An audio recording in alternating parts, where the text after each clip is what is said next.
जिन्हें सब पता होता है वो अक्सर खामोश हो जाते हैं, क्योंकि वो जानते हैं कि सच बहुत कम लोगों को बर्दाश्त होता है। बहुत देर कर दी तुमने मेरी धड़कन महसूस करने में। वो दिल नीलाम हो गया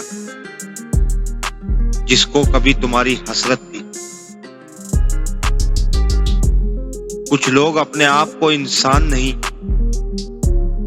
फरिश्ता समझते हैं। उनके काम भी फरिश्तों जैसे हैं, यानी दूसरों के गुनाहों और बुराइयों का हिसाब रखना।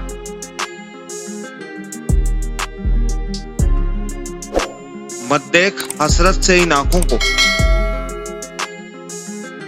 इनमें अधूरे ख्वाबों के सिवा कुछ भी नहीं। आखिरकार वक्त मिट्टी डाल ही देता है चाहतों पे, ख्वाहिशों पे, माजी पे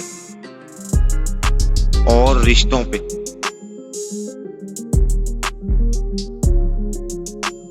मिन्नत ना कीजिए, मोहब्बत मिन्नतों से नहीं चलती। जहां पर अगला चाहता है कि इसे आजाद कर दिया जाए,